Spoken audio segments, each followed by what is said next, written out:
Good afternoon. Good afternoon, ma'am. Prayer starting. Good afternoon, ma'am. Good afternoon. Good afternoon. There shall be showers of blessing. This is the promise of love. There shall be seasons refreshing, sent from the Savior above. Showers of blessing, showers of blessings we need. Showers of blessing, showers of blessings we need. Mercy drops round us are falling, but for the showers we plead. Mercy drops round us are falling, but for the showers we plead.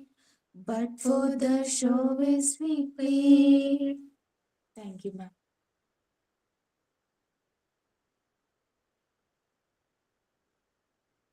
Good afternoon, Miss.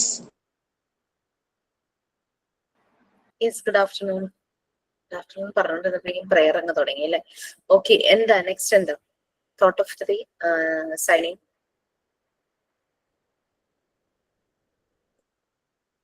Yes, please.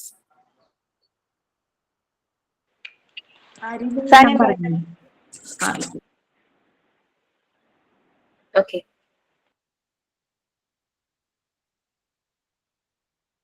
Please accept. Good afternoon, all. First of all, I would like to welcome our teacher Disha ma'am to the class session. I especially welcome all of you. Thank you all for joining us here today's class. Get ready for a memorable time and great experience. Let's make the most of the opportunity to learn, share ideas. Let's make the actually memorable and impactful class for you all. Thank you. Good afternoon, ma'am. Thought പറയട്ടെ. One caste, one religion, one God for man. Sri Narayana Guru. Thank you, ma'am.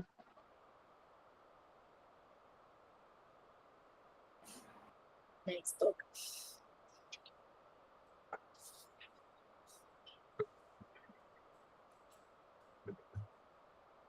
Okay, where were we last class? Yes.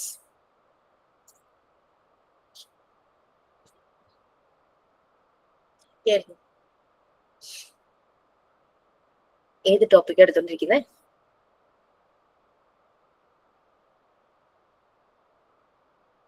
Educational psychology. Educational Psychology. psychology. Okay.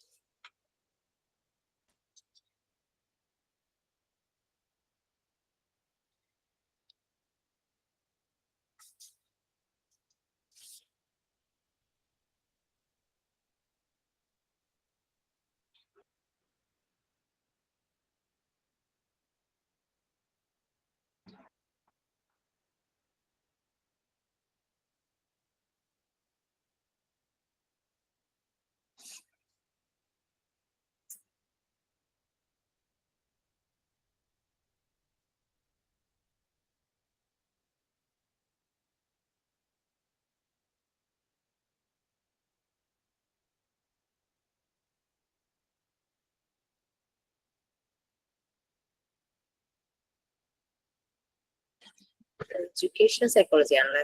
Psychology.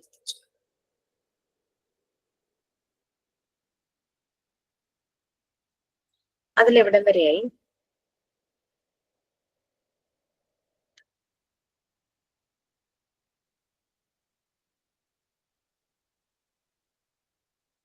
First 2 point start ചെയ്തിട്ടുണ്ടായിരുന്നു. ഏതാണ്? കാണിച്ചിരിക്കുന്ന സ്ക്രീനാണോ?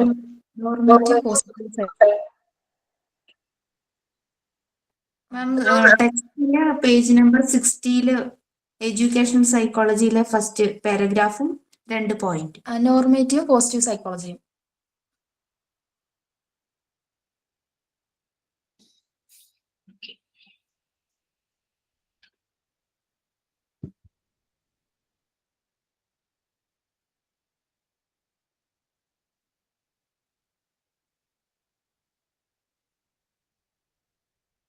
So educational സൈക്കോളജിയുടെ application ആണ്, educational സെറ്റിംഗ്സിൽ സൈക്കോളജിയുടെ application ആണ് educational psychology എന്ന് പറയുന്നത്. സോ ഇറ്റ്സ് ഒരു അപ്ലൈഡ് സയൻസ് ആണ്. സൈക്കോളജി എന്ന് പറയുന്നത് it self a science, study of souls അല്ലെ, സോൾസിന്റെ study, science study of behaviour എല്ലാമാണ് സൈക്കോളജി എന്ന് പറയുന്നത്. ഈ സൈക്കോളജി നമ്മൾ എഡ്യൂക്കേഷണൽ സെറ്റിംഗ്സിലേക്ക് അപ്ലൈ ചെയ്യുമ്പോൾ ദാറ്റ് ഇസ്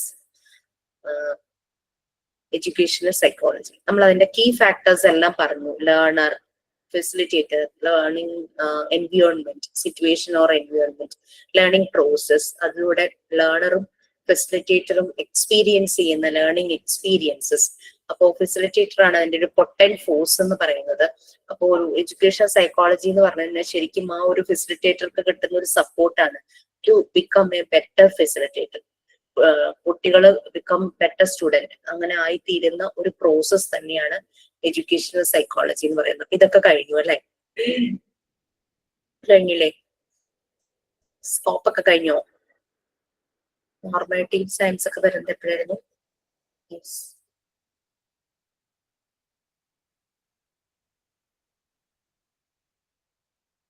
ഒന്നും ആയില്ലല്ലോ.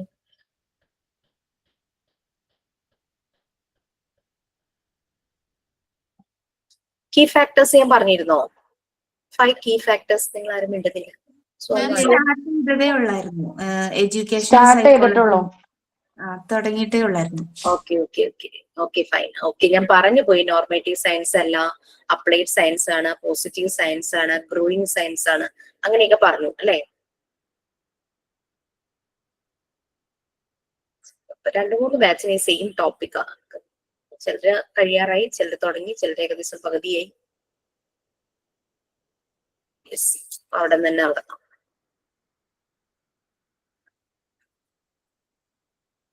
ഓക്കെ, എഡ്യൂക്കേഷണൽ സെറ്റിംഗ്സിൽ സൈക്കോളജിയുടെ ആപ്ലിക്കേഷൻ ആണ് എഡ്യൂക്കേഷണൽ സൈക്കോളജി. എന്തിനാണ് എഡ്യൂക്കേഷണൽ സെറ്റിംഗ്സിൽ സൈക്കോളജി അപ്ലൈ ചെയ്യുന്നത്?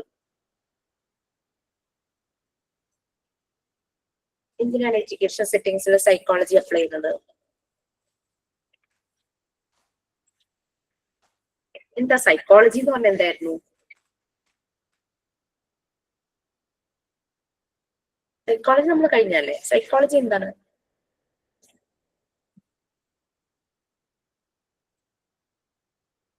സ്റ്റഡി ഓഫ് ഹ്യൂമൻ ബിഹേവിയർ അല്ലെ സൈക്കോളജി എന്ന് പറയുന്നത്. അപ്പൊ എഡ്യൂക്കേഷണൽ സൈക്കോളജിയിൽ അപ്ലൈ ചെയ്യുമ്പോൾ എന്താണ് ശരിക്കും ഒരു ബെനിഫിറ്റ്സ്?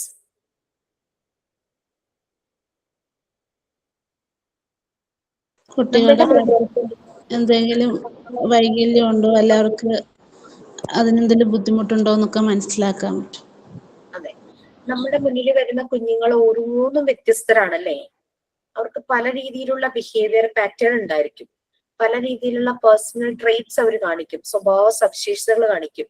അപ്പൊ ഇതൊക്കെ കാണുമ്പോൾ നമ്മൾക്ക് അവരെ മനസ്സിലാക്കണം, പെട്ടെന്ന് മനസ്സിലാക്കണം എന്തുകൊണ്ടാണ് അവർ ഇങ്ങനെ കാണിക്കുന്നത്, അല്ലെങ്കിൽ അവരുടെ ചില ലേണിങ്ങിൽ ചെറിയ എന്തെങ്കിലും പ്രശ്നങ്ങൾ കാണുമ്പോൾ എന്തുകൊണ്ടാണ് അതിന്റെ കാരണം. ഇതൊക്കെ ഐഡന്റിഫൈ ചെയ്യാൻ നമ്മളെ ഹെൽപ്പ് ചെയ്യുന്നത് ഈ എഡ്യൂക്കേഷണൽ സൈക്കോളജിയാണ്.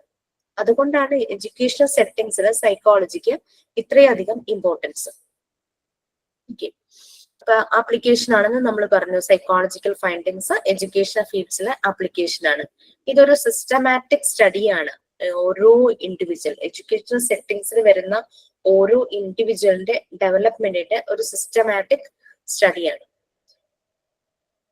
എഡ്യൂക്കേഷണൽ സിറ്റുവേഷനിൽ വരുന്ന ഹ്യൂമൻ ബീയിങ്ങിന്റെ ബിഹേവിയർ മനസ്സിലാക്കാൻ വേണ്ടിയിട്ടാണ് എഡ്യൂക്കേഷണൽ സൈക്കോളജി ഹെൽപ്പ് ചെയ്യുന്നത്.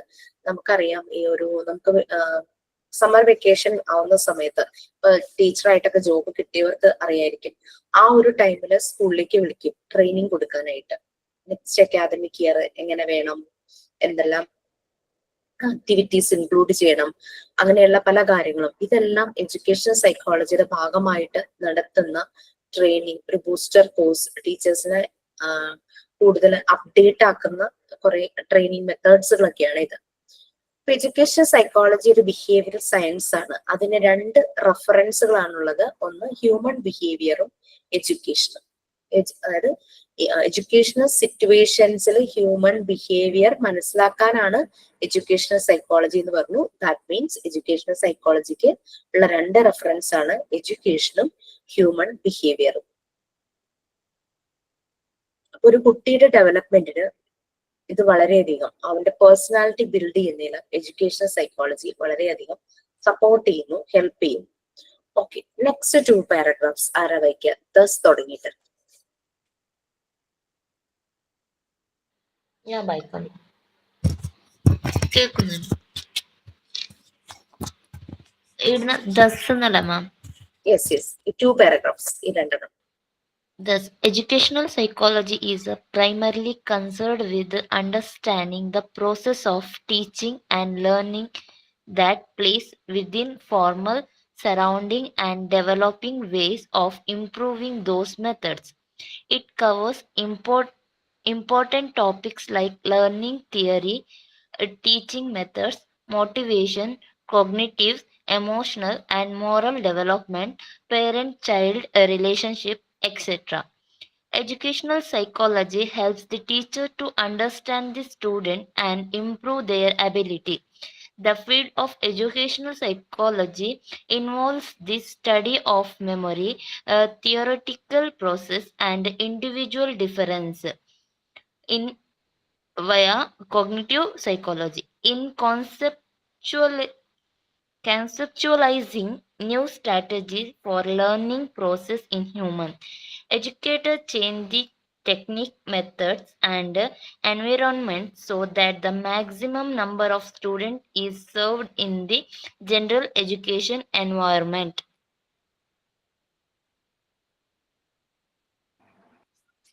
എഡ്യൂക്കേഷണൽ സൈക്കോളജി ശരിക്കും എഡ്യൂക്കേഷൻ സെറ്റിംഗ്സിൽ നടക്കുന്നത് ഒരു ലേണിംഗ് പ്രോസസ് ആണ് അല്ലെ.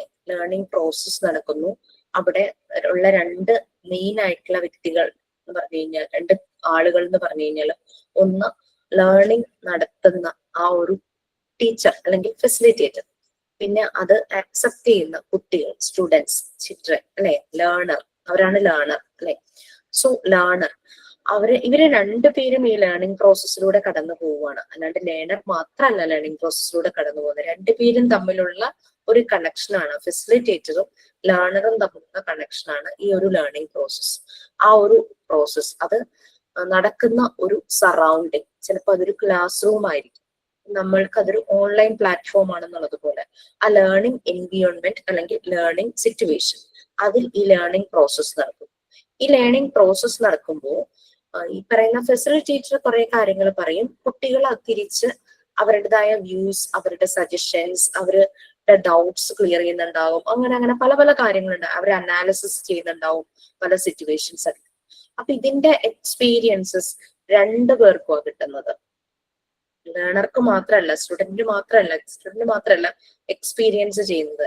ടീച്ചറും മീൻസ് ഫെസിലിറ്റേറ്ററും കുട്ടികളും കൂടിയാണ് എക്സ്പീരിയൻസ് ചെയ്യുന്നത്. ട്രെയിനറും ട്രെയിനീസും കൂടിയാണ് എക്സ്പീരിയൻസ് ചെയ്യുന്നത് ആ ലേണിംഗ് എക്സ്പീരിയൻസസ്. അപ്പൊ നമുക്ക് പറയാം പഠന രീതി അല്ലെങ്കിൽ ആ ലേണിംഗ് പ്രോസസ് എന്ന് പറയുന്നത് ഒരു എക്സ്പീരിയൻഷ്യൽ ലേണിംഗ് ആണ്. അങ്ങനെയാണ് ശരിക്കും ഈ ഏതൊരു കോഴ്സും വേണ്ടത്. Experiential, through experiences, through experiments, ഇതെല്ലാമാണ് വേണ്ടത്. മോണ്ടിസോറി മെത്തേഡ് അങ്ങനെയാണ്. അല്ലാതെ ഒരു സിലബസ് ഓറിയന്റഡ് ഒരു ബുക്കിന്നോ ഗൈഡിന്നോ അല്ല പഠിക്കുന്നത്. എക്സ്പീരിയൻഷ്യൽ ലേണിംഗ് ആണ്. എക്സ്പീരിയൻസ് ചെയ്താണ് പഠിക്കുന്നത്. എല്ലാം മനസ്സിലാക്കി ചെയ്തു നോക്കി റിസൾട്ട് അറിഞ്ഞ് അങ്ങനെയാണ് മോണ്ടിസോറി മെത്തേഡ് പോകുന്നത്. അതുപോലെ ആയിരിക്കണം ലേണിംഗ് പ്രോസസ്. അപ്പൊ 2 പേരും അതിന്റെ ഫ്രൂട്ട്സ് എൻജോയ് ചെയ്യുന്നു, ആ ഒരു ലേണിംഗ് എക്സ്പീരിയൻസ് എൻജോയ് ചെയ്യുന്നു. ഈ ഫെസിലിറ്റേറ്ററും കുട്ടികളും ലേണേഴ്സും. നടക്കുന്ന learning environment, learning experiences, learning process, അങ്ങനെ. അപ്പൊ എഡ്യൂക്കേഷൻ സൈക്കോളജിക്ക് ശരിക്കും പറഞ്ഞു കഴിഞ്ഞാൽ 5 കീ ഫാക്ടേഴ്സ് ആണ് വരുന്നത്. ഒന്ന് ലേണർ, സ്റ്റുഡന്റ് എന്ന് നമ്മൾ പറയില്ലേ, ലേണർ. പിന്നെ ആ എഡ്യൂക്കേഷൻ നടക്കുന്ന ആ ലേണിംഗ് സിറ്റുവേഷൻ അല്ലെങ്കിൽ ലേണിംഗ് എൻവയോൺമെന്റ്, ക്ലാസ് റൂം ആകാം, ഓൺലൈൻ പ്ലാറ്റ്ഫോം ആകാം. Okay, then comes learning process, ആ ഒരു ലേണിംഗ് പ്രോസസ് നടക്കുന്നു, പഠന രീതി. ദെൻ കംസ് ലേണിംഗ് എക്സ്പീരിയൻസസ്, അതിൽ നിന്നും എക്സ്പീരിയൻസ് ചെയ്ത കാര്യങ്ങൾ. ഫെസിലിറ്റേറ്റർ ആണ് പൊട്ടൻറ്റ് ഫോഴ്സ്. അപ്പൊ through this learning process facilitator കൂടുതൽ ബെറ്റർ ആവുന്നു, കുട്ടികള് കൂടുതൽ ബെറ്റർ ആവുന്നു. ഇതിന്റെ എയിം അതാണ്. മനസ്സിലായോ? എന്തിനാണ് എഡ്യൂക്കേഷണൽ സെറ്റിംഗ്സിൽ സൈക്കോളജി എന്ന് പറയുന്നത്? മുന്നിൽ ഇപ്പൊ 30 കുട്ടികൾ ഇരിക്കുന്നു. ഈ 30 പേരെയും ആ ഒരു ഫെസിലിറ്റേറ്റർക്ക് മനസ്സിലാകണം. ആ ഒരു 30 പേരും 30 ഡിഫറെന്റ് ടൈപ്സ് ഓഫ് ബിഹേവിയർ ആയിരിക്കും കാണിക്കുന്നത്. അപ്പൊ അവരുടെ ബിഹേവിയർ മനസ്സിലാക്കി അവർക്ക് ഇടയിൽ ആ ഒരു ലേണിംഗ് പ്രോസസ് ശരിയായ രീതിയിൽ നടത്താൻ കഴിയണം. അതിന് കേപ്പബിൾ ആക്കാൻ ഈ ടീച്ചറെ ഹെൽപ്പ് ചെയ്യുന്ന ടൂളാണ് എഡ്യൂക്കേഷണൽ സൈക്കോളജി. ലിമിറ്റേഷൻസ് ഉണ്ട്, സ്കോപ്പ് വളരെ അധികമാണ്, ബട്ട് എന്നിരുന്നാലും ലിമിറ്റേഷൻസും ഉണ്ട്. അതൊക്കെ നമ്മൾ ഇനി ബാക്കി കാണും. ആ ഫെസിലിറ്റേറ്റർക്ക് ടീച്ചിങ് മെത്തേഡ്സ് മാറ്റാം, മുന്നിൽ വരുന്ന കുട്ടികൾക്കനുസരിച്ച് മാറ്റാം. എഡ്യൂക്കേഷൻ എന്ന് പറഞ്ഞു കഴിഞ്ഞാല് നമ്മളൊക്കെ പണ്ട് എന്താ പറയാ, ബുക്കുകൾ കാണാതെ പഠിച്ച് പരീക്ഷ എഴുതുന്ന ഒരു രീതിയല്ല ഒരു ലേണിംഗ് പ്രോസസ് വരേണ്ടത്. പറഞ്ഞല്ലോ, ത്രൂ എക്സ്പീരിയൻസസ്, ആ ഒരു എക്സ്പീരിയൻഷ്യൽ ലേണിംഗ് ആയിരിക്കണം വരേണ്ടത്. പണ്ട് നമ്മൾ 10th മേ ബി നിങ്ങൾക്കെല്ലാം നല്ല മാർക്കുകൾ കിട്ടിയിട്ടുണ്ടാവും. 80%, 90% ഒക്കെ കിട്ടിയിട്ടുണ്ടാവുമായിരിക്കും. അന്നത്തെ അതേ ക്വസ്റ്റ്യൻ പേപ്പർ തന്ന് എക്സാം എഴുതാൻ പറഞ്ഞു കഴിഞ്ഞാൽ ഈ പറയുന്ന 80%, 90% മുകളിൽ മാർക്ക് കിട്ടും. 10th ഗ്രേഡിൽ അതേ മാർക്ക് അന്നത്തെ ക്വസ്റ്റ്യൻ തന്നിട്ട് എഴുതാൻ പറഞ്ഞു. ഇല്ല. കാരണം എന്തുകൊണ്ടാണ്? നമ്മൾ എക്സ്പീരിയൻസ്, യെസ്, ഞാൻ ചിലപ്പോൾ ഫെയിൽ ആയി പോകും. നമ്മളന്ന് എക്സ്പീരിയൻഷ്യൽ ലേണിംഗ് ആയിരുന്നു ചെയ്തത്. അല്ല, എക്സ്പീരിയൻഷ്യൽ ലേണിംഗ് ചെയ്തിട്ടില്ല, നമ്മൾ സബ്ജക്ട് സ്റ്റഡിങ് ആയിരുന്നു. എന്തൊക്കെയോ കാണാതെ പഠിച്ച് മക്കപ്പ് ചെയ്ത് അങ്ങനെ ഇങ്ങനെയൊക്കെ എഴുതി വെച്ചു. എക്സ്പീരിയൻഷ്യൽ ലേണിംഗ് എന്നുള്ളത് അന്ന് നമുക്ക് നടന്നിട്ടില്ല. Montessori method purely experiential learning ആണ്. അത് ചെയ്താൽ അത് നമ്മുടെ തലയിൽ തന്നെ ഇരിക്കും, നമ്മുടെ മനസ്സിലും ഉണ്ടാവും. നമ്മൾ പിന്നെ ചെയ്യുന്നതൊക്കെ ആ മെത്തേഡിനനുസരിച്ചായിരിക്കും. നമ്മുടെ പേഴ്സണൽ ലൈഫിലും പ്രൊഫഷണൽ ലൈഫിലും എല്ലാം അതിന്റെ ഒരു റിഫ്ലക്ഷൻ ഉണ്ടായിരിക്കും. അതാണ് എക്സ്പീരിയൻഷ്യൽ ലേണിംഗിന്റെ ഒരു വ്യത്യാസം. അത് മോണ്ടിസോറി മെത്തേഡ് എന്ന് മാത്രമല്ല, ഏതൊരു മെത്തേഡ് നമ്മൾ എക്സ്പീരിയൻസ് ചെയ്ത് പഠിക്കുന്നു അത് നമ്മുടെ ഉള്ളിൽ തന്നെ ഉണ്ടായിരിക്കും. അതാണല്ലോ ഈ ഹോട്ടൽ മാനേജ്മെന്റിന്റെ ഒരു പ്രത്യേകത. അവരാ ഡിഷ് ഉണ്ടാക്കി ടേസ്റ്റ് ചെയ്ത് മണത്ത് നോക്കി, തൊട്ട് നോക്കി, കൺസിസ്റ്റൻസി നോക്കി, അങ്ങനെ കളർ നോക്കി, അങ്ങനെ അവരത് ഓരോന്ന് പഠിക്കുന്നല്ലേ. That's A difference. അവിടെ അവരെല്ലാം ഫുൾ എക്സ്പെരിമെന്റ് ആണ്. ആണ് എക്സ്പീരിയൻഷ്യൽ ലേണിംഗും സബ്ജക്ട് സ്റ്റഡിങ്ങും തമ്മിലുള്ള വ്യത്യാസം. തിമാറ്റിക് ലേണിംഗ്, എക്സ്പീരിയൻഷ്യൽ ലേണിംഗ്, അത് സബ്ജക്ട് സ്റ്റഡി ആയിട്ട് വ്യത്യാസം. മോണ്ടിസോറി മെത്തേഡിന് ഒരു സിലബസ് ഇല്ല. We how to think out of the box. എപ്പോഴും നമ്മൾ വൈഡ് ആയിട്ട് ചിന്തിച്ച് മാക്സിമം ഡേറ്റാസ് കളക്ട് ചെയ്യുകയാണ് വേണ്ടത്. അതാണ് ഇനീഷ്യലി ആരൊക്കെ ചോദിച്ചു, എല്ലാ ബാച്ചിലും ചോദിക്കുന്നതാണ്, ഒരു ബാച്ചിൽ മാത്രമല്ല. നോട്ട്സ് വരുമോ എന്ന് ചോദിച്ചു. ഞാൻ എന്തിനാ ഈ നോട്ട്സ്? നമ്മൾ തന്നെ എഴുതി കുറെ കാര്യങ്ങൾ നമ്മൾ മനസ്സിലാക്കിയത് എഴുതുന്നു, പുതിയ വേർഡ് കേൾക്കുന്നത് എഴുതി വെച്ചിട്ട് അത് എന്താന്ന് അന്വേഷിച്ചു പോകുന്നു. ഇതൊക്കെയാണ് നമുക്ക് കിട്ടുന്ന ഇൻഫർമേഷനെ നമ്മൾ അനലൈസ് ചെയ്ത് അത് നോളജ് ആക്കി മാറ്റുന്നു. കൊച്ചു കുട്ടികളെ കണ്ടിട്ടില്ലേ, അവരങ്ങനെ ചെയ്യുന്നത്. അവരൊരു കാര്യം കേട്ട് കഴിഞ്ഞാൽ അങ്ങനെ അതങ്ങ് വിഴുങ്ങി ഓർത്തു വെക്കുകയല്ല ചെയ്യുന്നത്. അവരതിന് ചോദിക്കും. വൈ ക്വസ്റ്റ്യൻസ് ചോദിക്കുന്ന ഒരു പ്രായത്തിലൂടെ നമ്മുടെ മുന്നിലൂടെ എല്ലാ കുട്ടികളും കടന്നു പോയിട്ടുണ്ടാവും അല്ലെ. എന്താ അതങ്ങനെ, അതെന്താ എങ്ങനെ ഇരിക്കാത്തത്, അതെന്താ ഇങ്ങനെ പോകുന്നത്, അങ്ങനെ വൈ, ഹൗ, വാട്ട്, ഈ ക്വസ്റ്റ്യൻസ് നിറയെ ഉണ്ടാവുന്ന ഒരു പ്രായം അവർക്കുണ്ട്. തളർത്തരുത്, പ്രൊമോട്ട് ചെയ്തുകൊണ്ടേയിരിക്കണം. അവര് അവർ കേട്ട കാര്യം അവർ അനലൈസ് ചെയ്ത് അവരതൊരു നോളജ് ആക്കി വെക്കുന്നതാണ് ഈ വൈ ക്വസ്റ്റ്യന്റെ കാര്യം. ഓക്കെ, നെക്സ്റ്റ് പാരഗ്രാഫ് ആരാ റീഡ് ചെയ്യുന്നത്? ഞാൻ വായിക്കാം മാം. Please. The educational psychologist studies individual differences of students and devises special education programs for the students of exclusive needs. Special educators provide a continuity of services in which students with special needs receive varying degrees of support based on their individual needs. Common special needs include learning disabilities, communication disabilities, emotional and behavioral disorders, physical disabilities, and developmental disabilities. Students with this kind of special needs are likely to benefit from the additional educational services such as different path of teaching, the use of technology, a specifically suitable teaching area, or a resource room. The Montessori method of education itself is a method which helps the especially needed students to a large extent, as it is a method based on individual attention.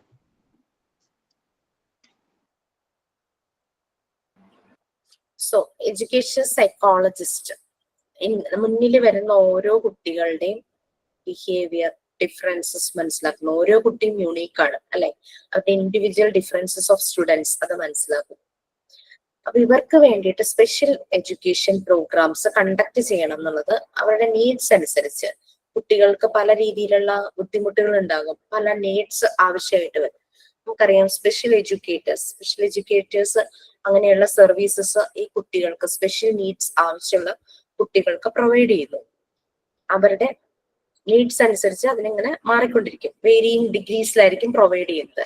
ആ special നീഡ്സിൽ വരുന്ന കാര്യങ്ങളാണ് ചില കുട്ടികൾക്ക് learning disabilities ഉണ്ടായിരിക്കും, ചില കുട്ടികൾക്ക് communication disabilities ഉണ്ടായിരിക്കും, ചില കുട്ടികൾക്ക് ഇമോഷണൽ ആൻഡ് ബിഹേവിയറൽ ഡിസോർഡേഴ്സ് ഉണ്ടായിരിക്കും. ചിലർ ഭയങ്കരമായിട്ട് അജിറ്റേറ്റഡ് ആകും, ചിലർ ഒരു ഭയങ്കര സൈലന്റ് ആയിരിക്കും, എപ്പോഴും സ്ലീപ്പി, അങ്ങനെ ഉണ്ടാവും. ഒരു ലേസിനെസ് കാണിക്കുന്ന രീതിയിലുള്ള കുട്ടികളുണ്ടായിരിക്കും. ഫിസിക്കൽ ഡിസബിലിറ്റീസ് ഉണ്ടാവും, പലപ്പോഴും ന്യൂട്രിയൻസിന്റെ കുറവ് കൊണ്ട് ഫിസിക്കലായിട്ടുള്ള പല ഡിസബിലിറ്റീസ് വരാം. പിന്നെ വേണ്ടത്ര കെയർ, വാംത്ത്, ലവ്, അതായത് പോസിറ്റീവ് ന്യൂട്രിയൻസ് കിട്ടാതെ വരുമ്പോൾ മെന്റലി ഡിസബിലിറ്റീസ്, മെന്റൽ ഹെൽത്തിനെ ബാധിക്കുന്ന രീതിയിലുള്ള ഡിസബിലിറ്റീസ് ഉണ്ടാകും. ഇതെല്ലാം കുട്ടികളുടെ ഡെവലപ്മെന്റിന് തടസ്സമാകും. അങ്ങനെയുള്ള കുട്ടികൾക്ക് അതിനനുസരിച്ച് ഒരു സ്പെഷ്യൽ മെത്തേഡ് അവർക്ക് വേണ്ടി പ്രൊവൈഡ് ചെയ്യുക, അതും എഡ്യൂക്കേഷണൽ സൈക്കോളജിയുടെ ഒരു കോൺട്രിബ്യൂഷൻ അല്ലെങ്കിൽ ആപ്ലിക്കേഷൻ തന്നെയാണ്. അപ്പൊ ഇത് ഈ കമ്മ്യൂണിക്കേഷൻ ഡിസബിലിറ്റി എന്ന് പറഞ്ഞപ്പോഴാണ് ഞാൻ ഓർക്കുന്നത്. അതുമായിട്ട് ഇപ്പൊ ചെറിയൊരു കണക്ഷനേ ഉള്ളൂ. ഒരു മൂവി കണ്ടിരുന്നല്ലേ, എന്നുള്ള മൂവിയാണ്.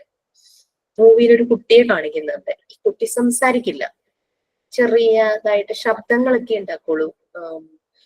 4 years 5 years എന്തോ ആയിട്ട് കൂടിയിട്ട് കുട്ടി സംസാരിക്കുന്നേ ഇല്ല. അപ്പൊ എന്താന്ന് വെച്ച് കഴിഞ്ഞാല് ഈ യൂട്രസ് വാടകയ്ക്ക് എടുത്തിട്ട് അങ്ങനെ പ്രഗ്നൻസി നടത്തില്ലേ ചില അമ്മമാർക്ക്, കുട്ടികൾ ഉണ്ടാകാതെ വരുമ്പോ അല്ലെങ്കിൽ അവരുടെ യൂട്രസിന് എന്തെങ്കിലും പ്രോബ്ലം ആയിട്ട് വരുമ്പോ കുഞ്ഞിന്റെ അച്ഛനും അമ്മയും ബയോളജിക്കൽ ഫാദറും മദറും ഇവർ തന്നെയായിരിക്കും, പക്ഷെ അത് വേറൊരാളുടെ യൂട്രസിൽ വെച്ചിട്ടായിരിക്കും ആ ഒരു പ്രോസസ് അത് മിക്സ് ചെയ്യുന്നതും ഒക്കെ ചെയ്തിട്ട് പറയുമല്ലോ സെറോഗേറ്റ് ചെയ്യുന്നത്. ആ പ്രോസസ് നടക്കുമ്പോൾ ഇവര് ആയിരിക്കും ഡെലിവർ ആകുന്നത്. കുഞ്ഞിനെ ഡെലിവർ ആകുമ്പോഴേക്കും ഫീഡിങ്ങും കൂടെ കുറച്ച് നാളെ നടത്തണം എന്നുള്ള രീതിയിൽ ഒരു 6 months ആ അമ്മേനെ തന്നെ ഏൽപ്പിക്കും, ഡെലിവറി ചെയ്ത സെറോഗേറ്റ് മദറിനെ തന്നെ ഏൽപ്പിക്കും. അങ്ങനെ ഒരു മദറിനെ ഏൽപ്പിക്കും. പക്ഷെ എന്താന്ന് വെച്ച് കഴിഞ്ഞാല് ഈ കുട്ടിക്ക് ഓഡിയോ കേൾവിക്ക് എന്തോ ഒരു പ്രശ്നം, ചെറിയ പ്രശ്നം ഉണ്ടെന്ന് ഡോക്ടർ പറഞ്ഞപ്പോ ബയോളജിക്കൽ ഫാദറും മദറും പിൻവാങ്ങും. ഡിഫോർമേഷൻ ഉള്ള കുട്ടിയാണ്, വേണ്ട എന്നുള്ള രീതിയിൽ അവർ ആ കുട്ടിയെ അക്സെപ്റ്റ് ചെയ്യില്ല.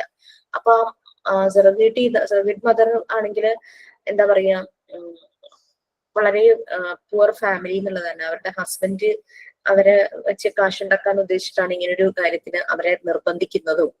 അങ്ങനെ ആ കാശ് അയാള് ദൂർത്തടിക്കുക. അപ്പൊ അവർക്ക് ഈ കുട്ടിയെ മുന്നോട്ട് വളർത്താനായിട്ട് പറ്റുന്നില്ല. ഫിനാൻഷ്യൽ ഇഷ്യൂ കൊണ്ടും ഹസ്ബൻഡ് ഈ കുഞ്ഞിനെ ആർക്കോ വിൽക്കാൻ ശ്രമിക്കുന്നതും കണ്ടുകൊണ്ട് ഇവർക്ക് പറ്റുന്നില്ല. അങ്ങനെ കുഞ്ഞുങ്ങളെ ഇഷ്ടമുള്ള ഒരു സ്ത്രീ ഈ കൊച്ചിനെ കുറച്ചു നാള് നോക്കുന്നുണ്ട്. അങ്ങനെ അവര് ആ കുട്ടിയുമായിട്ട് പോകുന്നതൊക്കെ ആയിട്ടാണ് ഈ കഥയിൽ കാണുന്നത്. കുട്ടിയെ മറ്റേ ആള് വിൽക്കാൻ പോകുമ്പോ അവരവിടുന്ന് ആ കുട്ടിയെ കൊണ്ട് രക്ഷപ്പെടുന്നതും അങ്ങനത്തെ ഒരു കഥയാണ് കാണുന്നത്. അപ്പൊ ശരിക്കും കുട്ടിക്ക് അങ്ങനെ ഒരു ഡിഫോമിറ്റി വരുന്നു, ആ ഒരു കമ്മ്യൂണിക്കേഷൻ ഡിസബിലിറ്റി വരുന്നു. ശരിയായ ഒരു ട്രെയിനിങ് ആ ഒരു പ്രായത്തിൽ കുട്ടിക്ക് കിട്ടിയിരുന്നെങ്കിൽ ആ ഒരു അതിന്റെ ആ ഡിസബിലിറ്റി അത് കുറച്ചു കൊണ്ടുവരാമായിരുന്നു ഡിസബിലിറ്റി. പക്ഷെ ആ ബയോളജിക്കൽ പാരന്റ്സ് അതിന് തയ്യാറായില്ല. കാരണം അവർക്ക് എളുപ്പ വഴിയിൽ കിട്ടിയ കുട്ടിയാണല്ലോ, അതുകൊണ്ടായിരിക്കാം, എന്തോ അറിയില്ല. അങ്ങനെ ഒരു സീന മൂവിയിൽ കാണിക്കുന്നത്. അപ്പൊ ഇങ്ങനെ പല നീഡ്സും കുഞ്ഞുങ്ങൾക്ക് ആവശ്യമായി വരും. ഇത് പെട്ടെന്ന് മനസ്സിലാക്കുന്നത് ഈ പ്രീ സ്കൂളിൽ വരുമ്പോൾ ആ സമയത്ത് ടീച്ചർക്ക് പെട്ടെന്ന് മനസ്സിലാവും. കുട്ടികൾക്ക് ഇങ്ങനെ ചെറിയ രീതിയിലുള്ള എന്തെങ്കിലും കമ്മ്യൂണിക്കേഷൻ ഡിസബിലിറ്റി, റൈറ്റിങ്ങില്, ലേണിംഗ് ഡിസബിലിറ്റി, അങ്ങനത്തെ കാര്യങ്ങളൊക്കെ വരും. അപ്പം അവർക്ക് ഇന്റർവെൻഷൻ ചെയ്യാൻ, അതായത് അതിനുള്ള റെമഡി ചെയ്യാൻ പറ്റിയില്ലെങ്കിൽ കൂടിയും അത് പാരന്റ്സിന്റെ ശ്രദ്ധയിൽപ്പെടുത്താം. അതിന് വേണ്ടുന്ന സ്പെഷ്യൽ എഡ്യൂക്കേറ്റേഴ്സ് അല്ലെങ്കിൽ അതിന് വേണ്ടുന്ന തെറാപ്പിസ്റ്റിന്റെ അടുത്തേക്ക് കുട്ടിയെ കൊണ്ടുപോകാനായിട്ട് പാരന്റ്സിന് പറയാം. ഓക്കെ, ആ രീതിയിൽ വരും. ഇത് നമ്മുടെ ഒരു ഫസ്റ്റ് ബാച്ചിൽ, ഞാൻ നിങ്ങളോട് പറഞ്ഞിട്ടുണ്ടോ എന്നറിയില്ല, ഫസ്റ്റ് ബാച്ചിൽ ഒരു കുട്ടി എന്നോട് ഷെയർ ചെയ്തതാണ്. അതിന്റെ കുട്ടിക്ക് ഇങ്ങനെ ഒരു പ്രോബ്ലം ഉണ്ടെന്ന് ഈ അമ്മയ്ക്ക് മനസ്സിലായി. അമ്മയ്ക്ക് മനസ്സിലായെന്ന് പറഞ്ഞു കഴിഞ്ഞാൽ ആൾക്ക് ടീച്ചറാകാൻ ഭയങ്കര ആഗ്രഹം, ആ ഒരു പാഷനുള്ള ആളാണ്. നമ്മുടെ ക്ലാസ് ഒക്കെ ഇങ്ങനെ കേട്ട് കഴിഞ്ഞാൽ പുള്ളിക്കാരിക്ക് മനസ്സിലായി കുഞ്ഞിന് ചെറിയൊരു ലേണിംഗ് ഡിസബിലിറ്റി ഉണ്ടെന്നുള്ളത്. ചെറിയ പ്രായമാണ് കുഞ്ഞ്, 4 വയസ്സോ അത്രയും കണ്ടായി.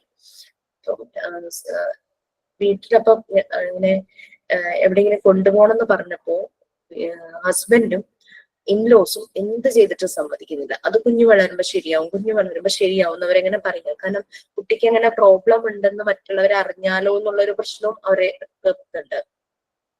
അപ്പൊ ഇത് എന്നോട് പേഴ്സണലി ഈ കുട്ടി എന്നോട് ഇത് സംസാരിച്ചു. അപ്പൊ ഞാൻ പറഞ്ഞു, എത്രയും പെട്ടെന്ന് കുഞ്ഞിനെ ഇതുപോലുള്ള തെറാപ്പിസ്റ്റിന്റെ അടുത്തേക്ക് കൊണ്ടുപോകും. ആ ചെറുപ്പത്തിൽ തന്നെ എന്തെങ്കിലും നമുക്കൊരു പ്രൊസീജിയർ ചെയ്യാൻ, ഒരു തെറാപ്പി ചെയ്യാൻ പറ്റിക്കഴിഞ്ഞ് കഴിഞ്ഞാല് പെട്ടെന്ന് അത് മാറും, കുട്ടി നോർമൽ ആകുന്നു. ഞാൻ പറഞ്ഞു, ആ ലേണിംഗ് ഡിസബിലിറ്റി ഒക്കെ മാറുന്നു. അങ്ങനെ അവരുടെ ബാച്ചിന്റെ പ്രാക്ടിക്കൽ സെഷൻ നേരിട്ട് വന്നപ്പോഴേക്കും ഭയങ്കര ഹാപ്പി ആയിട്ട് എന്റെ കയ്യിൽ പിടിച്ചിട്ട് പറഞ്ഞു, മാം ഞാനിത് കുഞ്ഞിനെ ഇതുപോലെ ഒരു തെറാപ്പിസ്റ്റിന്റെ അടുത്ത് കൊണ്ടുപോയി 2-3 സെഷൻ കഴിഞ്ഞപ്പോൾ തന്നെ അവന്റെ ആ ഒരു ലേണിംഗ് ഇഷ്യൂ ഏതാണ്ട് ഒരു 90-95% മാറി. അവൻ ഭയങ്കര സ്മാർട്ടാണ്, ഹൈപ്പർ ആക്റ്റീവുമായിരുന്നു ഈ കുട്ടി. സ്മാർട്ടാണ്, പഠിക്കാനുള്ളതൊക്കെ പഠിക്കും, കറക്റ്റ് ആയിട്ട് ചെയ്യും. കറക്റ്റ് ആയിട്ട് ചെയ്യുന്നതല്ല അതിനെ സന്തോഷമാക്കിയത്, അതിന്റെ ആ ഒരു ലേണിംഗ് ഡിസബിലിറ്റി മാറി കുഞ്ഞ് ആ ഒരു നോർമലൈസേഷൻ, ആ ഒരു നോർമൽ രീതിയിലുള്ള ലേണിംഗ് പ്രോസസ്സിലൂടെ അവൻ കടന്നു പോവുക. മറ്റേത് വീട്ടിൽ ഭയങ്കര വയലന്റ് ആയിരുന്നു, അജിറ്റേറ്റിംഗ് ആയിരുന്നു. മേ ബി അവന്റെ ഫ്രസ്ട്രേഷൻ ആയിരിക്കാം, അവൻ ഉദ്ദേശിച്ച പോലെ കാര്യങ്ങൾ അവന് ചെയ്യാൻ പറ്റാത്തതിന്റെ ഫ്രസ്ട്രേഷൻ ആയിരിക്കാം. പക്ഷെ ഈ തെറാപ്പിയിലൂടെ അതൊക്കെ മാറി, കുട്ടിയുടെ ആ ബിഹേവിയർ പാറ്റേൺ ഒക്കെ ചേഞ്ച് ചെയ്തു. അപ്പൊ നമുക്ക് ഇത് ഗൈഡ് ചെയ്യാൻ പറ്റും. നമുക്കൊന്നും ചെയ്യാൻ പറ്റില്ലെങ്കിലും നമുക്ക് ഗൈഡ് ചെയ്യാൻ പറ്റും. ഇങ്ങനെ കുട്ടിയെ കാണിക്കണം എന്ന് നമുക്ക് പറഞ്ഞു കൊടുക്കാനായിട്ട് പറ്റും. ഓക്കെ, അപ്പൊ ഇങ്ങനെ പല നീഡ്സ് വരുന്നു. ആ നീഡ്സിന് വേണ്ടുന്ന എക്സാക്ട് സർവീസ് പ്രൊവൈഡ് ചെയ്യാനായിട്ട് എഡ്യൂക്കേഷണൽ സൈക്കോളജി ഹെൽപ്പ് ചെയ്യും. മോണ്ടിസോറി മെത്തേഡ് ഓഫ് എഡ്യൂക്കേഷൻ എന്ന് പറയുന്നതും ഇതുപോലൊരു മെത്തേഡാണ്. അത് ഹെൽപ്പ് ചെയ്യുന്നത് എസ്പെഷ്യലി നീഡഡ് സ്റ്റുഡൻസിനാണ്. അത് ഓരോ കുട്ടിക്കും ഇൻഡിവിജ്വലി അറ്റൻഷൻ കിട്ടുന്ന രീതിയിൽ തന്നെയാണ് മെത്തേഡ്. നമുക്ക് കുറെ കുട്ടികൾ ക്ലാസ്സിലെടുത്ത് പലപ്പോഴും ട്രഡീഷണൽ മെത്തേഡിൽ ഇൻഡിവിജ്വൽ അറ്റൻഷൻ കിട്ടുക ഭയങ്കര ബുദ്ധിമുട്ടായിരിക്കും. പക്ഷെ മോണ്ടിസോറി മെത്തേഡിൽ ഇൻഡിവിജ്വൽ അറ്റൻഷൻ പോസിബിൾ ആണ്. ഓക്കെ, ഇനി എഡ്യൂക്കേഷൻ സൈക്കോളജിയുടെ നേച്ചർ ആണ് നെക്സ്റ്റ് നമ്മൾ വരുന്നത്. നമ്മൾ പറഞ്ഞ 5 കീ ഫാക്ടേഴ്സ് അതിൽ സമ്മറൈസ് ചെയ്തിട്ടുണ്ട്.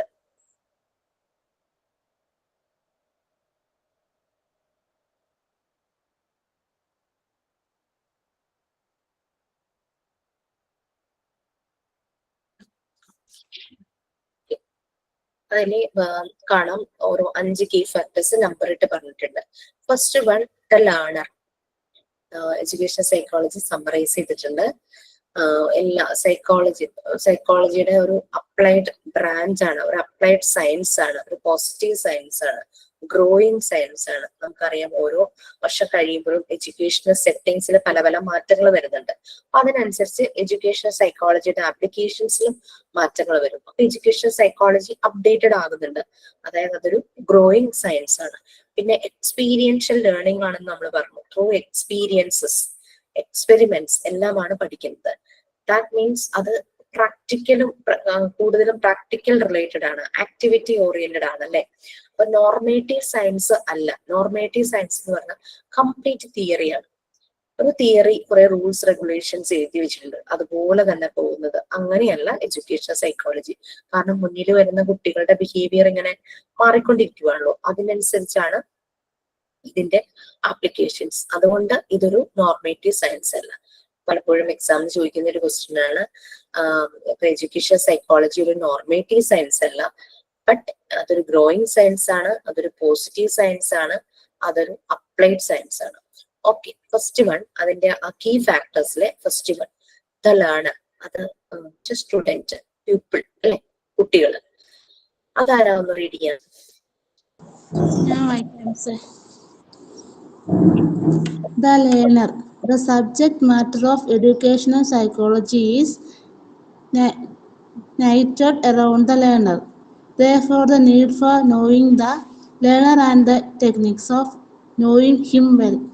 The topic include the innate abilities and capacities of the individual differences and their measurements, the overt, covered, conscious as well as senseless behavior of the learner, the characteristics of this growth and development, and each stage beginning from childhood to adulthood.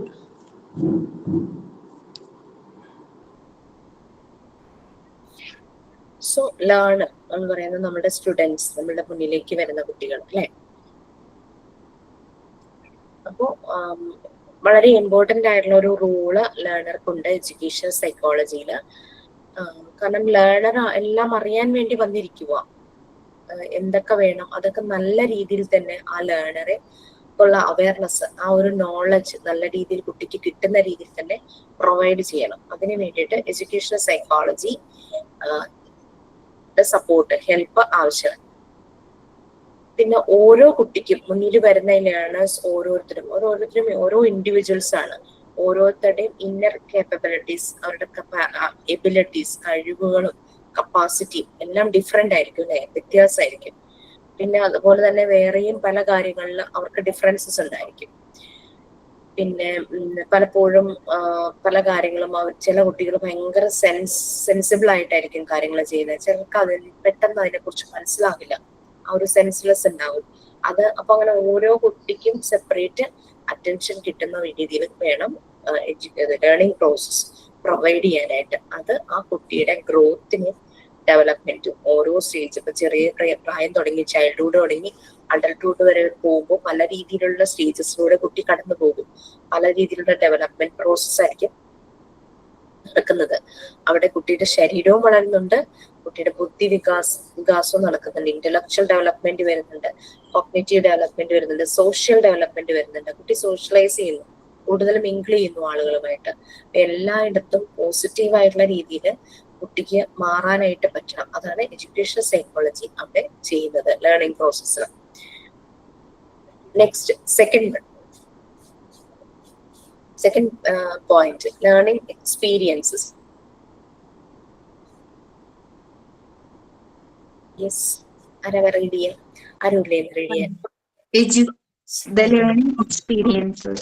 Educational psychology helps in determining what learning experiences are desirable, at what stage of the growth and development of the learner, so that these experiences can be acquired with a greater ease and satisfaction. Yes, learning experiences നമ്മൾ already നേരത്തെ പറഞ്ഞിരുന്നു. ഇത് experience ചെയ്യുന്നത് learner മാത്രമല്ല, teacher അല്ലെങ്കിൽ ഫെസിലിറ്റേറ്ററും കൂടിയാണ്. Education psychology help ചെയ്യുന്നു. എന്തെല്ലാം കാര്യങ്ങളാണ് ആ ലേണിംഗ് പ്രോസസ്സിൽ നിന്നും എക്സ്പീരിയൻസ് ചെയ്യേണ്ടത്, ഡിസൈറബിൾ ആയിട്ടുള്ളത്. ഓരോ ഏജിലും ആണ് ഓരോ ലേണിംഗ് എക്സ്പീരിയൻസസ് കുട്ടിക്ക് കൊടുക്കേണ്ടത്. കാരണം അവർക്ക് ഡൈജസ്റ്റ് ചെയ്യാൻ പറ്റുന്ന കാര്യങ്ങളായിരിക്കണം അവർക്ക് ആ ലേണിംഗ് എക്സ്പീരിയൻസിലൂടെ കൊടുക്കേണ്ടത് അല്ലെ. അപ്പൊ എന്താണോ ഡിസൈറബിൾ അതാണ് അവർക്ക് പ്രൊവൈഡ് ചെയ്യേണ്ടത്. അവർക്കത് ഈസി ആയിട്ടും സാറ്റിസ്ഫൈഡ് ആയിട്ടും, അതായത് ഇപ്പോ ചെറിയ ക്ലാസ്സിലുള്ള കുട്ടികൾക്ക് ഭയങ്കര വലിയ കുറെ ഡീറ്റെയിൽ ആയിട്ടുള്ള കാര്യങ്ങൾ അല്ല കൊടുക്കുന്നത്. അവരുടെ ആ ഏജ് അപ്രോപ്രിയേറ്റ് ആയിട്ട് എന്ത് ലേണിംഗ് പ്രോസസ്സിലൂടെ കൊണ്ടുപോകണം അവരെ, അതാണ് എഡ്യൂക്കേഷൻ സൈക്കോളജി. നിങ്ങൾക്കറിയാം, കരിക്കുലം സെറ്റ് ചെയ്തിട്ടുണ്ട് അല്ലെ കുട്ടികൾക്ക്. ഓരോ ക്ലാസ്സിലും അവർ ഏതൊക്കെ ടോപ്പിക്സ് ആണ് അവർ കവർ ചെയ്തു പോകുന്നത്, ഏതൊക്കെയാണ് അവർ മനസ്സിലാക്കി പോകേണ്ടത് എന്നുള്ളതൊക്കെ ഒരു കരിക്കുലം സെറ്റ് ചെയ്ത് വെച്ചിട്ടുണ്ടായിരിക്കും. സോ എഫിഷ്യന്റ് ലേണിംഗിന് വേണ്ടിയിട്ട്. Next learning process. Yeah, Vaikya ma'am. Learning process. After knowing the learning and deciding what learning experience are to be provided, educational psychology move on to the laws, principles, and theories of learning. Other items in the learning process are remembered and forgetting. pursuing concept formation, thinking and reasoning, problem solving, transfer of learning, ways and means of efficient learning.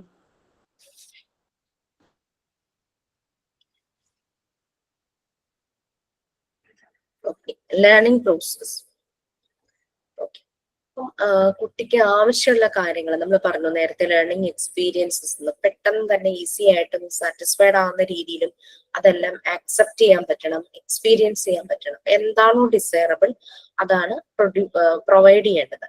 So learning process എന്തൊക്കെ experiences provide ചെയ്യണം, ആ ഒരു രീതിയിൽ എന്തെല്ലാം കാര്യങ്ങൾ പഠിപ്പിക്കണം, ആ ഒരു ലേണിംഗ് പ്രോസസ് എന്തൊക്കെ വേണം എന്നുള്ളത് പിന്നെ സെറ്റ് ചെയ്യുന്നു. എന്ത് എക്സ്പീരിയൻസ് ചെയ്യണം.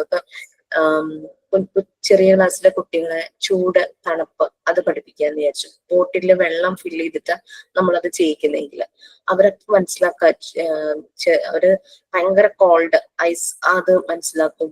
നോർമൽ റൂം ടെമ്പറേച്ചർ, നോർമൽ വാട്ടറിന്റെ ആ ഒരു ടെമ്പറേച്ചർ മനസ്സിലാക്കും. പിന്നെ ചെറിയ ലൂക്ക് വാം വാട്ടർ എന്ന് പറയുമ്പോൾ ആ ടെമ്പറേച്ചർ മനസ്സിലാക്കും. കുറച്ചുകൂടെ ചൂട് അതെല്ലാം അവർ മനസ്സിലാക്കൂലേ.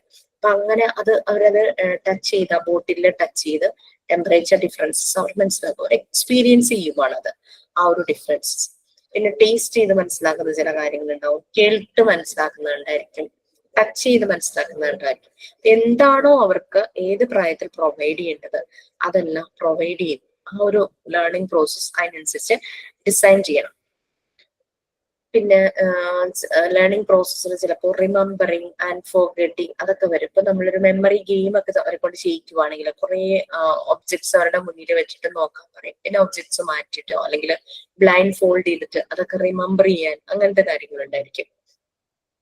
പിന്നെ ആക്സെപ്റ്റ് ചെയ്യേണ്ടത് ആക്സെപ്റ്റ് ചെയ്യുക, അല്ലാത്തത് വേണ്ടാന്ന് വെക്കുക. പിന്നെ ഒരു കൺസെപ്റ്റ് ഫോർമേഷൻ അങ്ങനത്തെ പല കാര്യങ്ങളും. പിന്നെ അങ്ങനെ എഫിഷ്യന്റ് ആയിട്ടുള്ള ലേണിങ്ങിന് വേണ്ടിയിട്ടുള്ള വേസ് ആൻഡ് മീൻസ്, അതിന് വേണ്ടുന്ന മെത്തേഡ്സ്, ഇതെല്ലാം ലേണിംഗ് പ്രോസസ്സിൽ വരുന്നു. Next, learning situation or environment. ഞാൻ വായിക്കാം ma'am. Yes please. Learning situation or environment. Here we deal with the environmental factors and learning situations which come in the middle between the learner and the teacher. Topics like classroom climate and group dynamic techniques and aids that facilitate learning and evaluation, techniques and practices, guidance and counseling, etc. for the smooth functioning of the teaching learning process. Learning situation or environment. Class room അല്ലെങ്കിൽ ചിലപ്പോൾ online class room ആയിരിക്കാം, അല്ലാതെ live class rooms ആയിരിക്കാം. ഇവിടെ അത് ആ ഒരു സിറ്റുവേഷനിൽ വരുന്നത് ലേണറും ടീച്ചറും മാത്രമേ ഉള്ളൂ. ആ ഒരു സിറ്റുവേഷൻ വരുന്നത് മൂന്നാമത്തെ ഒരാൾക്ക് സ്ഥാനമൊന്നുമില്ല. അവർ രണ്ടുപേരും അവിടെ പലപ്പോഴും പല ആക്ടിവിറ്റീസ് നടക്കാം, ഗ്രൂപ്പായിട്ടുള്ള ആക്ടിവിറ്റീസ് നടക്കാം, പല ടെക്നിക്സ് ഉണ്ടായിരിക്കും. അവരെ ഈ ഒരു ലേണിംഗ് പ്രോസസ്സിലൂടെ കടന്നു പോകാനായിട്ട് പല ടെക്നിക്സ് ഉണ്ടായിരിക്കും. പല രീതിയിലുള്ള എക്സ്പീരിയൻസ് ചെയ്യേണ്ടതായിട്ടുള്ള കാര്യങ്ങൾ വരും, പ്രാക്ടിക്കൽസ് ആയിട്ടുള്ള കാര്യങ്ങൾ ചെയ്യേണ്ടതായിട്ട് വരും.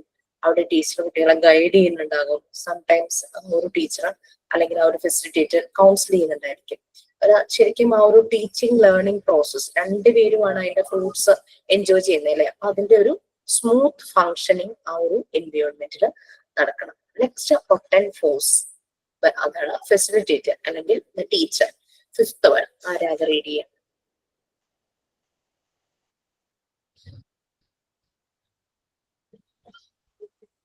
ടീച്ചർ. ഞാൻ വായിക്കട്ടെ. The teacher is a potential force in any scheme of teaching and learning process. It discusses the role of the teacher. It indicates the need of knowing himself for teacher to play his role properly in the process of education. Is conflict, motivation, anxiety, adjustment, level of goals, etc. It throws light on the essential personality traits, interest, aptitude, the characteristics of effective teaching, etc., so as to inspire him to become a successful teacher.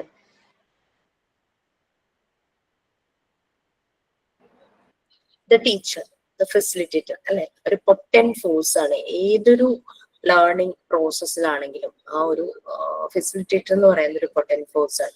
അത് ഏത് method ആണെങ്കിലും, traditional ആണെങ്കിലും Montessori method ആണെങ്കിലും കുറച്ചുകൂടെ professional ഇതിലാണെങ്കിലും നമ്മള് learners എല്ലാം കൂടെ നോക്കുന്നത് ഈ ഒരു പൊട്ടന്റ് ഫോഴ്സ് ഫെസിലിറ്റേറ്ററിനെയാണ്. പാരന്റ്സ് അവരും വളരെ പ്രതീക്ഷയോടെ നോക്കുന്നത് ടീച്ചർ സൈഡിലേക്ക് ഉണ്ടാവും. ആ ടീച്ചർ എന്തെന്ന് മക്കൾക്ക് പ്രൊവൈഡ് ചെയ്യുന്നു അതാണ് അവർ നോക്കി കാണുന്നത് അല്ലെ. ആ ഒരു പൊട്ടന്റ് സോഴ്സ് ആണ്.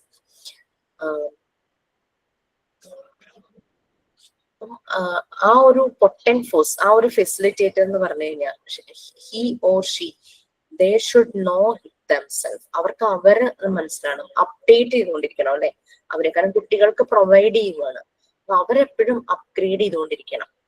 ആ റോള് പ്രോപ്പറായിട്ട് ആ ഒരു എഡ്യൂക്കേഷണൽ സിറ്റിങ്സിൽ ആ ഒരു ലേണിംഗ് പ്രോസസ് നടക്കുന്നതിൽ സ്വന്തം റോള് പ്രോപ്പറായി ചെയ്യാനുള്ള ഫുൾ റെസ്പോൺസിബിലിറ്റി ആ ഒരു ഫെസിലിറ്റേറ്റർക്കുണ്ട്. മേ ബി പല പേഴ്സണൽ ഇഷ്യൂസ് ഉണ്ടായിരിക്കാം, അതൊന്നും എഡ്യൂക്കേഷണൽ സെറ്റിങ്സിൽ ആ ലേണിംഗ് പ്രോസസ്സിൽ വരുമ്പോൾ അവരെ അഫക്റ്റ് ചെയ്യരുത്. കാരണം കുട്ടികൾക്ക് അവർ പ്രൊവൈഡ് ചെയ്യുവാണ് നോളജ്. ഓക്കെ, പിന്നെ ഒരു ഗോൾ സെറ്റ് ചെയ്യാൻ കുട്ടികളെ ഹെൽപ്പ് ചെയ്യുന്നു. പലപ്പോഴും ഒരു അഡ്ജസ്റ്റ്മെന്റിന് തയ്യാറാകണം. പിന്നെ പല കോൺഫ്ലിക്ട്സും കൺഫ്യൂഷൻസും അവർക്ക് വരാം. അതൊന്നും ഈ ഒരു കുട്ടികളുടെ ലേണിംഗ് പ്രോസസ്സിലേക്ക് ഇമ്പാക്റ്റ് ആയിട്ട് വരരുത്. പിന്നെ കുഞ്ഞുങ്ങളുടെ പേഴ്സണാലിറ്റി ഡെവലപ്പ്, ചെറിയ കുട്ടികളാണെങ്കിലും അവരുടെ പേഴ്സണാലിറ്റി ഡെവലപ്പ് ചെയ്യുവാണ്, അവര് ഇൻഡിപെൻഡന്റ് ആകുവാണ്. അപ്പൊ അതിനനുസരിച്ച് അവരെ മോട്ടിവേറ്റ് ചെയ്ത്, അവരെ ഇൻസ്പയർ ചെയ്ത്, അവരെ ട്രിഗർ ചെയ്ത് മുന്നോട്ട് കൊണ്ടുപോകണം. അവരുടെ ഇൻട്രസ്റ്റ് മനസ്സിലാക്കണം, അവരുടെ ആപ്റ്റിറ്റ്യൂഡ്സ്, അഭിരുചി അല്ലെ മനസ്സിലാക്കണം. പലരും ക്ലാസ്സിൽ ഷെയർ ചെയ്യുന്നുണ്ടായിരുന്നു, സ്വന്തം കുഞ്ഞ് നല്ലപോലെ ഡ്രോ ചെയ്യുന്ന ആ ഒരു ടീച്ചറാണ് കണ്ടുപിടിച്ച് ഞങ്ങളോട് പറഞ്ഞു തന്നത്. അങ്ങനെയൊക്കെ ചില പാരന്റ്സ് വളരെ സന്തോഷത്തോടു കൂടെ പറയുന്നത് കേട്ടിട്ടുണ്ട്. ടീച്ചറാണ് മനസ്സിലാക്കിയത് എന്റെ കുഞ്ഞ് വരയ്ക്കും എന്നുള്ളത് എന്നൊക്കെ അങ്ങനെ പറഞ്ഞിട്ടുണ്ടായിരുന്നു, ഷെയർ ചെയ്തിട്ടുണ്ടായിരുന്നു. അപ്പൊ ആ ഒരു കുട്ടിയുടെ അഭിരുചി, അവൻ എന്തിനാണ് ഇൻട്രസ്റ്റ്, അവന്റെ പേഴ്സണാലിറ്റി ട്രേറ്റ്, സ്വഭാവ സവിശേഷതകൾ എന്താണ്, ഇതെല്ലാം മനസ്സിലാക്കാനായിട്ടുള്ള ഒരു കേപ്പബിലിറ്റി ആ ഒരു ഫെസിലിറ്റേറ്റർ ഉണ്ടായിരിക്കും. എന്നാൽ മാത്രമാണ് അവർക്ക് എഫക്റ്റീവ് ആയിട്ട് ടീച്ചിങ്, ആ ഒരു ലേണിംഗ് പ്രോസസ് കുട്ടികൾക്ക് പ്രൊവൈഡ് ചെയ്യാനായിട്ട് പറ്റും. അങ്ങനെ ഒരു സക്സസ്ഫുൾ ടീച്ചറായിട്ട് മാറണം, ഒരു റോൾ മോഡൽ, ഇൻസ്പയർ ചെയ്യണം കുട്ടികളെ അല്ലെ. ഇതാണ് എഡ്യൂക്കേഷണൽ സിറ്റുവേഷൻസിലെ ആ എഡ്യൂക്കേഷണൽ സൈക്കോളജിയിലെ 5 കീ ഫാക്ടേഴ്സ്, മെയിൻ ആയിട്ടുള്ള 5 കീ ഫാക്ടേഴ്സ്. ഈ ഇതിനകത്ത് നമ്മൾ ഈ 5 കീ ഫാക്ടേഴ്സിലും സൈക്കോളജി ഇൻക്ലൂഡഡ് ആണ് അല്ലെ. നമ്മൾ എഡ്യൂക്കേഷണൽ സെറ്റിംഗ്സിൽ അപ്ലൈ ചെയ്യുന്നു, ഇതിലെല്ലാം ആ സൈക്കോളജി വരുന്നുണ്ട്. ഇത് കൂടുതൽ എക്സ്പാൻഡ് ചെയ്ത് കൂടുതൽ കാര്യങ്ങൾ ആഡ് ചെയ്ത് താഴെ പോയിന്റ്സ് ആയിട്ട് കൊടുത്തിട്ടുണ്ട്. അതിലെ ഫസ്റ്റ് 2 പോയിന്റ്സ് അറിവ് റീഡ് ചെയ്തോളൂ.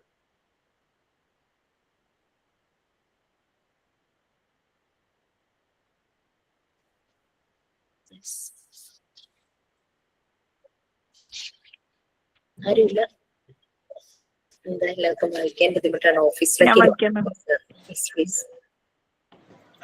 അതിന്റെ ഹെഡ്ലൈൻ വായിക്കണോ മാം? വേണമെന്നില്ല, അത് ഞാൻ പറഞ്ഞു. Okay. It studies human behavior in educational situations. Psychology is the study of behavior, and educational deal with the alternation of behavior.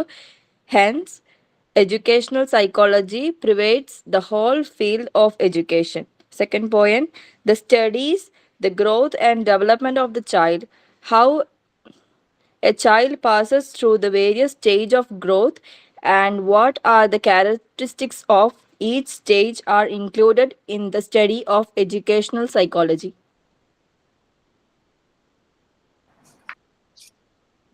So നമ്മൾ പറഞ്ഞു എഡ്യൂക്കേഷണൽ സെറ്റിംഗ്സിൽ സൈക്കോളജിയുടെ ആപ്ലിക്കേഷൻസ് വരുന്നു. സോ സൈക്കോളജി എന്ന് പറഞ്ഞു കഴിഞ്ഞാൽ സ്റ്റഡി ഓഫ് ബിഹേവിയർ, നമ്മൾ ഓൾറെഡി പറഞ്ഞതാണ്. It's A science, study of behaviour. അപ്പൊ എഡ്യൂക്കേഷൻ സൈക്കോളജി എന്ന് പറഞ്ഞു കഴിഞ്ഞാൽ അത് എഡ്യൂക്കേഷന്റെ എല്ലാ ഫീൽഡിലേക്കും സ്പ്രെഡ് ചെയ്തിരിക്കുന്നു. ഏത് എഡ്യൂക്കേഷൻ സെറ്റിംഗ്സ് ആണെങ്കിലും, whether it is arts, science, ചെറിയ ക്ലാസ്, വലിയ class, high school, higher secondary, professional course, എന്ത് തന്നെയാണെങ്കിലും അത് എഡ്യൂക്കേഷൻ സൈക്കോളജി സ്പ്രെഡ് ചെയ്തിരിക്കുകയാണ് എഡ്യൂക്കേഷൻ സെറ്റിംഗ്സിന്റെ എല്ലാ ഏരിയയിലേക്കും. ശരിക്കും എഡ്യൂക്കേഷൻ സൈക്കോളജി ചെയ്യുന്ന എന്താണ്? മുന്നിൽ വരുന്ന കുട്ടികളുടെ ബിഹേവിയർ മനസ്സിലാക്കി ഇന്റർവെൻഷൻ നടത്തുന്നു. അപ്പൊ അവരവിടെ ഓൾട്ടറേഷൻ ഓഫ് ബിഹേവിയർ, കുഞ്ഞുങ്ങളുടെ സ്വഭാവ സവിശേഷതകൾ കുറച്ചുകൂടെ എന്താ പറയാ പോസിറ്റീവായി പോകുന്ന രീതിയിലുള്ള ഓൾട്ടറേഷൻ കൂടിയാണ് നടത്തുന്നത്. കുട്ടിയുടെ ഗ്രോത്തും ഡെവലപ്മെന്റും, ഫിസിക്കലായിട്ടുള്ള വളർച്ച, സ്പോർട്സ് ഒക്കെ ഇൻക്ലൂഡഡ് ആണല്ലേ സ്കൂൾ കരിക്കുലത്തില്. എക്സ്ട്രാ കരിക്കുലർ ആക്ടിവിറ്റി ആയിട്ട് കുട്ടികളെ സ്പോർട്സ് PT പീരീഡ് ഉണ്ട് അവർക്ക്. കുട്ടിയുടെ ഗ്രോത്ത്, ശരീരത്തിന്റെ വളർച്ചയും വളരെ ഇമ്പോർട്ടന്റ് ആണ്. മനസ്സിന്റെ വളർച്ച, ഡെവലപ്മെന്റും, ബുദ്ധിവികാസം അല്ലെ. ഇങ്ങനെ വേരിയസ് സ്റ്റേജസിലൂടെ കുട്ടി കടന്നു പോകുമ്പോൾ അത് കറക്റ്റ് രീതിയിൽ ഒബ്സർവ് ചെയ്ത് വേണ്ടുന്ന ആക്ടിവിറ്റീസും ഇന്റർവെൻഷൻസും പ്രൊവൈഡ് ചെയ്യുക. അതിന്റെ സ്റ്റഡി കൂടിയാണ് education psychology. Okay, next 2 points. To what extent heredity and environment provide toward the growth of the individual, and how this knowledge can be made use of for bringing about the optimum development of the child. Form a salient feature of the scope of educational psychology.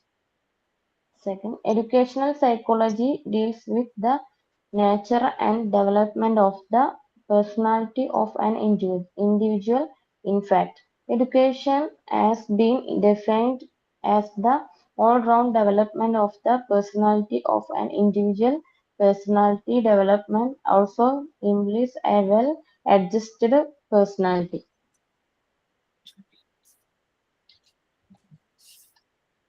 Okay, even though ഇങ്ങനെ educational സെറ്റിംഗ്സിൽ കുട്ടികളുടെ behaviour അനുസരിച്ച് അവരിൽ മാറ്റങ്ങളൊക്കെ വരുത്തുന്നുണ്ട്.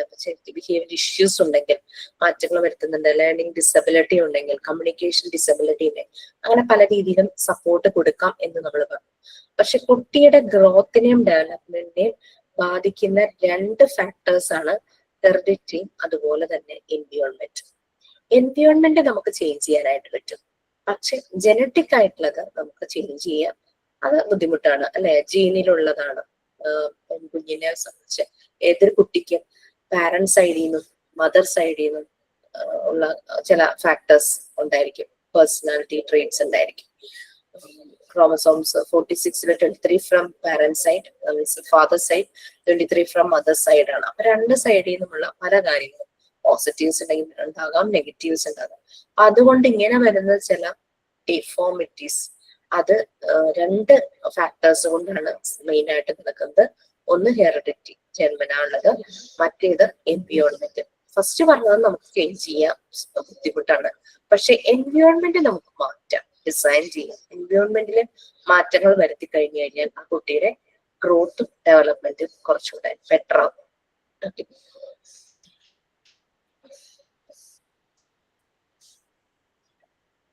കുട്ടിയുടെ ശരിയായ ഡെവലപ്മെന്റിന് നമുക്ക് ചെയ്യാൻ പറ്റുന്നത് എൻവിയോൺമെന്റിന്റെ കാര്യത്തിലാണ്. അപ്പൊ എഡ്യൂക്കേഷൻ സൈക്കോളജിയുടെ ഒരു ആപ്ലിക്കേഷൻ അവിടെ വരുന്നുണ്ട്. ഈ ഗ്രോത്ത് ആൻഡ് ഡെവലപ്മെന്റ് ശരിയായ രീതിയിൽ മുന്നോട്ട് കൊണ്ടുപോകാനായിട്ട് എന്തെല്ലാം ചെയ്യാൻ പറ്റും. ഒരു ഇൻഡിവിജ്വലിന്റെ പേഴ്സണാലിറ്റി അത് ഡെവലപ്പ് ചെയ്യുന്നതിൽ നല്ലൊരു റോൾ ഉണ്ട് എഡ്യൂക്കേഷൻ സൈക്കോളജി. കാരണം ആ ഇൻഡിവിജ്വലിന്റെ ഡെവലപ്മെന്റ് സ്റ്റേജിൽ ആ ഇൻഡിവിജ്വൽ കഴിച്ചു കൂട്ടുന്ന എവിടെയാണ്? എഡ്യൂക്കേഷണൽ സിറ്റുവേഷൻസിലാണ്. അതായത് ഒരു സ്കൂളിൽ, ഒരു കോളേജിൽ അല്ലെ, അങ്ങനെ ഒരു ഭാഗത്താണ്. അപ്പൊ എഡ്യൂക്കേഷണൽ സൈക്കോളജി ആ സമയത്ത് കുഞ്ഞ് വളർന്നുകൊണ്ടിരിക്കുക, ശാരീരികമായിട്ടും മാനസികമായിട്ടും. അതാണ് എഡ്യൂക്കേഷൻ സൈക്കോളജിക്ക് വളരെയധികം ഇമ്പോർട്ടന്റ് ഉണ്ടെന്ന് പറയുന്നത്. എഡ്യൂക്കേഷൻ എന്ന് പറയുന്നത് ശരിക്കും എന്താ, ഒരു ഇൻഡിവിജ്വലിന്റെ ഓൾറൗണ്ട് പേഴ്സണാലിറ്റിയുടെ ഡെവലപ്മെന്റ് ആണ്. പേഴ്സണാലിറ്റി എന്ന് ഉദ്ദേശിക്കുന്നത് അത് അവൻ ജീവിക്കുന്ന സൊസൈറ്റിയുമായിട്ട് കൂടുതൽ അഡാപ്റ്റഡ് ആകാൻ പറ്റുന്ന രീതിയിൽ ഉള്ള ഒരു ഇൻഡിവിജ്വൽ ആയിട്ട് അവൻ മാറുക അല്ലെ. ആ സൊസൈറ്റിക്ക് പ്രൊഡക്റ്റീവ് ആയിട്ട്, സൊസൈറ്റിക്ക് ആക്സെപ്റ്റബിൾ ആയിട്ട് ഒരു സോഷ്യൽ ഇന്റഗ്രേഷൻ, സൊസൈറ്റിയുമായിട്ട് ചേർന്ന് പോകുക. അത് ഞാൻ ഒരാളല്ല, ഈ സൊസൈറ്റിയിൽ ജീവിക്കുന്നത് വേറെയും വ്യക്തികളുണ്ട്. അപ്പൊ മുന്നിൽ വരുന്ന വ്യക്തികൾ അതുപോലെ തന്നെ അക്സെപ്റ്റ് ചെയ്യാനായിട്ടുള്ള മനസ്സ്, അതെല്ലാം ഈ ത്രൂ ഔട്ട് അവരുടെ വിദ്യാഭ്യാസ കാലഘട്ടത്തിലാണ് അവരിൽ ഫോം ചെയ്യുന്നത്. ഓക്കെ, നെക്സ്റ്റ് 3 പോയിന്റ്സ് ആണ് തോന്നുന്നു. 3 പോയിന്റ്സ് ഉണ്ട്. അത് 3 ആരെങ്കിലും റീഡ് ചെയ്യാമോ? ഞാൻ വായിക്കാം മാം. It studies individual differences. Every individual differs from every other individuals. It is one of the basic facts of human nature which have been brought to light by educational psychology. This is one fact has revolutionized the concept and the process of education. Sixth point, it studies nature intelligence and it measurements. This is of utmost importance for a teacher. Seventh point, it provides guidance and counseling. Education is nothing but providing guidance to the growing child. Individual ഡിഫറൻസിനെ study ചെയ്യുന്നു. ഇതിൽ വരുന്ന കുട്ടികളെ ഓരോരുത്തരെ മനസ്സിലാക്കണമല്ലോ. So it studies individual differences. Okay, ഓരോ ഇൻഡിവിജ്വലും മറ്റുള്ളവരിൽ നിന്നും ഡിഫറെന്റ് ആണ്. ഇത് ഹ്യൂമൻ നേച്ചറിന്റെ ഒരു ഫാക്റ്റ് ആണ്, ഒരു ബേസിക് ഫാക്റ്റ് ആണ്. ഓരോ ഇൻഡിവിജ്വലും മറ്റുള്ളവരിൽ നിന്നും ഡിഫറെന്റ് ആണെന്നുള്ളത്. എഡ്യൂക്കേഷൻ സൈക്കോളജിയുടെ മെയിൻ ഒരു ഗോൾ എന്ന് പറയുന്നത് അതാണ്. ഈ ഇൻഡിവിജ്വൽസിനെ മനസ്സിലാക്കി അവരുടെ നീഡ്സ് എന്താണെന്ന് അറിഞ്ഞ് അവർക്ക് വേണ്ടുന്ന രീതിയിൽ ആ എൻവയോൺമെന്റില് അവർക്ക് വേണ്ടുന്ന കാര്യങ്ങൾ പ്രൊവൈഡ് ചെയ്യുക എന്നുള്ളത്. എഡ്യൂക്കേഷനിൽ പറഞ്ഞത് ആ ഒരു രീതിയിൽ പോകുവാണെങ്കിൽ ഓരോ കുഞ്ഞുങ്ങൾക്കും നല്ല മാറ്റങ്ങൾ വന്ന് അവരെ കൂടുതൽ നല്ല രീതിയിൽ ഡെവലപ്പായി വരും അല്ലെ. കുട്ടികളിലെ ആ നാച്ചുറൽ ഇന്റലിജൻസ്, അതിന്റെ മെഷർമെന്റ് എത്രത്തോളം അവരെ ആക്ടിവിറ്റീസ് കൊടുത്തിട്ട് മെഷർ ചെയ്യാം പല കാര്യങ്ങളും കുഞ്ഞുങ്ങളില്. ലേണിംഗ്, അതുപോലെ തന്നെ റീഡിങ്, പിന്നെ മെമ്മറി പവർ, അങ്ങനത്തെ കാര്യങ്ങളിലെ പല രീതിയിലുള്ള ആക്ടിവിറ്റീസ് കൊടുത്താണ് മെഷർ ചെയ്യുന്നത്. ഇതാണ് ഒരു ടീച്ചർക്ക് ഏറ്റവും ഇമ്പോർട്ടന്റ് ആയിട്ട് വേണ്ടത് അല്ലേ. കാരണം അങ്ങനെ ചെയ്ത് മനസ്സിലായി കഴിയുമ്പോഴാണ് ആ ഒരു ടീച്ചർ എന്താണ് ഇനി കുഞ്ഞുങ്ങളിൽ ഇന്റർവെൻഷൻ ചെയ്യേണ്ടതെന്ന് ശരിക്കും ആലോചിച്ച് തന്നെ ചെയ്യും. പിന്നെ ഗൈഡൻസും കൗൺസിലിങ്ങും പ്രൊവൈഡ് ചെയ്യുന്നു. എഡ്യൂക്കേഷൻ എന്ന് പറയുന്നത് ഒരു ഗ്രോയിങ് ചൈൽഡിന് വേണ്ടുന്ന ഒരു ഗൈഡൻസും കൂടിയാണ്. ഓക്കെ, നമുക്ക് സാധാരണ സൈക്കോളജി, ജനറൽ സൈക്കോളജി ഇൻഡിവിജ്വലിന്റെ ബിഹേവിയറുമായിട്ട് ഡിപ്പെൻഡ് ചെയ്തിരിക്കുന്നു. ബട്ട് എഡ്യൂക്കേഷണൽ സൈക്കോളജി എഡ്യൂക്കേഷൻ സെറ്റിംഗിലാണെന്നുള്ളത് നമ്മൾ പറഞ്ഞു അല്ലെ. ഇതൊരു സയന്റിഫിക് ആയിട്ടുള്ള ഒരു അപ്രോച്ച് തന്നെയാണ്. ഒരു സയന്റിഫിക് ആയിട്ടുള്ള അപ്രോച്ചാണ്. പല മെത്തേഡ്സ്, സിസ്റ്റമാറ്റിക് ആയിട്ടുള്ള മെത്തേഡ്സ് ആണ് ഇതിന് യൂസ് ചെയ്യുന്നത്. 1, 2, 3, 4, 5 എന്ന് പറഞ്ഞിട്ട് അതിന്റെ പോയിന്റ്സ് കൊടുത്തിട്ടുണ്ട്. ആ 5 പോയിന്റ്സ് ആരാ റീഡ് ചെയ്യാം?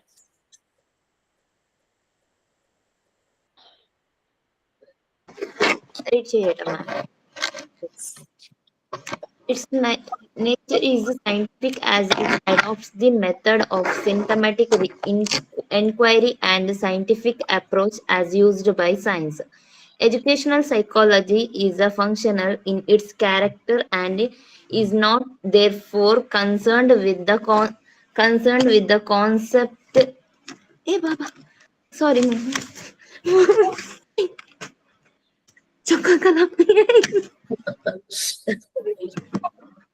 Oh, I'm enjoying and with the content of the subject. It is an applied positive science as it studies facts of behavior and describes the law guidance them. It is not normalistic science as it is not concerned with the value of education. Educational psychology is a growing science. ബുക്കല്ല കീറി പഠിക്കാൻ വന്നിരിക്കുകയാണോ? ഭയങ്കര interest മാം. Correct 12 o'clock ആകുമ്പോ എത്ര മണിക്ക് കരുതാട്ടോ 12 മണിക്ക് നമുക്ക് എണിക്കും. മാമിന്റെ ഒരു വോയിസ് കേൾക്കുമ്പോ എണിച്ചിട്ടിരിക്കും. ആണോ? 1 മണിക്കൂർ ഞാൻ ആട്ടിട്ട് കിടത്തും. ക്ലാസ് തുടങ്ങുന്ന മുന്തി കറക്റ്റ് 5 minutes നമുക്ക് എണിക്കും. 12 ആകുമ്പോ.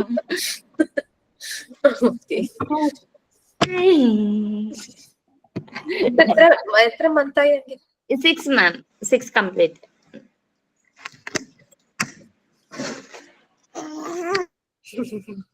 ഓക്കെ, എഡ്യൂക്കേഷണൽ സൈക്കോളജി നമ്മളിപ്പോ ഗ്രോത്ത് ഡെവലപ്മെന്റ് പറഞ്ഞുകൊണ്ടിരിക്കുന്ന ശരിക്കും ഒരു ബേബി വന്നു. ഓക്കെ, അവരിങ്ങനെ അവർക്ക് ക്യൂരിയോസിറ്റിയാണ് ചുറ്റുമുള്ളത് അവര് എക്സ്പീരിയൻസ് ചെയ്യുക. അത്രയും ഒരു സെൻസിറ്റീവ് പീരീഡ് ആണ് കുട്ടികൾക്ക്. ഓക്കെ, സയന്റിഫിക് ആണ് എഡ്യൂക്കേഷൻ സൈക്കോളജി എന്ന് പറയുന്നത്, സയന്റിഫിക് ആണ്. പിന്നെ ഇത് ഒരു അപ്ലൈഡ് സയൻസ് ആണ്.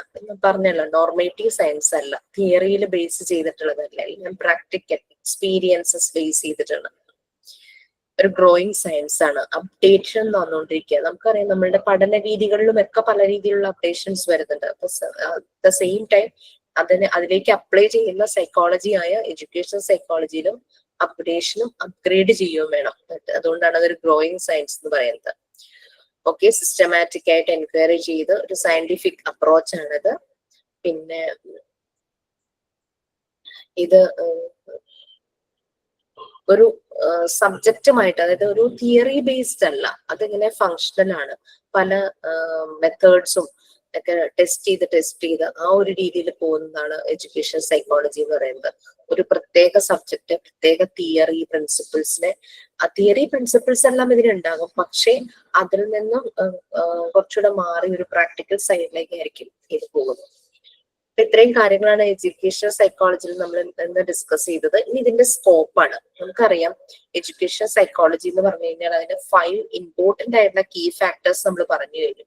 ഫെസിലിറ്റേറ്റർ, ലേണർ, അവർ രണ്ടുപേരും തമ്മിൽ കണക്ഷനിൽ വരുന്ന ലേണിംഗ് എൻവിയോൺമെന്റ് അല്ലെങ്കിൽ ലേണിംഗ് സിറ്റുവേഷൻ, പിന്നെ അതിലൂടെ അവിടെ നടക്കുന്ന ലേണിംഗ് പ്രോസസ്, അതിൽ നിന്ന് മാർക്ക് കിട്ടുന്ന ലേണിംഗ് എക്സ്പീരിയൻസസ്. ഇതായിരുന്നു നമ്മൾ പറഞ്ഞ 5 കീ ഫാക്ടേഴ്സ്. ഇനി ഇതിന്റെ ലിമിറ്റേഷൻസ് നമുക്കറിയാം. എന്ത് കാര്യമുണ്ടെങ്കിലും അതിനൊരു ലിമിറ്റേഷൻസ് വരും. അപ്പൊ എഡ്യൂക്കേഷൻ സൈക്കോളജിയുടെ ലിമിറ്റേഷൻസ് എന്താണെന്നാണ് നമ്മൾ നെക്സ്റ്റ് പോർഷനിൽ പറയുന്നത്. ജസ്റ്റ് ഞാനതൊന്ന് പറഞ്ഞിട്ട് പോവാം. നമ്മൾ ഓൾറെഡി പറഞ്ഞു ഇതൊരു തിയറി ബേസ്ഡ് അല്ല എന്നുള്ളത്. അപ്പൊ തിയറിയും പ്രാക്ടിക്കലുമായിട്ട് നല്ലൊരു ഗ്യാപ്പ് എഡ്യൂക്കേഷൻ സൈക്കോളജിയിൽ വരുന്നുണ്ട്. പിന്നെ നമുക്കറിയാം ഇത് മനുഷ്യരുടെ ബിഹേവിയർ മനസ്സിലാക്കുന്നതാണ്. അപ്പൊ അതുകൊണ്ട് ഹ്യൂമൺ ആയതുകൊണ്ട് നമുക്ക് എക്സ്പെരിമെന്റ് ചെയ്ത് നോക്കി പലതും മനസ്സിലാക്കാൻ ഉള്ള ആ ഒരു ലിമിറ്റേഷൻസ്, അതും ഇതിന്റെ ലിമിറ്റേഷൻസ് ആണ്. പിന്നെ ഹ്യൂമൻ നേച്ചർ അതിങ്ങനെ മാറി മറിഞ്ഞുകൊണ്ടേയിരിക്കും അല്ലെ. അങ്ങനെയുള്ള കാര്യങ്ങളൊക്കെയാണ് ഇതിന്റെ ലിമിറ്റേഷൻസ് ആയിട്ട് പറയുന്നത്. ഓക്കെ, നെക്സ്റ്റ് ക്ലാസ്സിൽ നമുക്ക് അതൊന്നുകൂടെ പറയാം. സ്കോപ്പ് നമുക്കൊന്നുകൂടെ സ്റ്റാർട്ട് ചെയ്ത് ചെയ്യാം. ഓക്കെ, ഇനി എന്തെങ്കിലും ഉണ്ടോ ഷെയർ ചെയ്യാൻ, അല്ലെങ്കിൽ like sign out? Yes,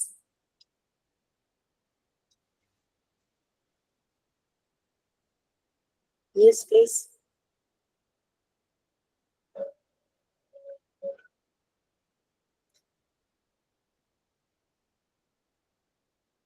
yes, ആരുമില്ല? സൈൻ ഔട്ടിന് ആരുമില്ല? ചെയ്യാം, പ്രിപ്പയർ ഒന്നും ചെയ്തില്ല. Thank you, ma'am, and thank you, friend, and thank you for today's session, ma'am. It is wonderful class student.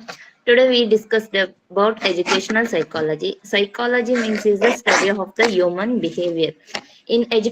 Educational psychology is the application of psychological finding fields of education. And in this class, we also learned the key points, 5 key points: learner, learning environment, learning process, learning experience, and the teacher. And also we learned how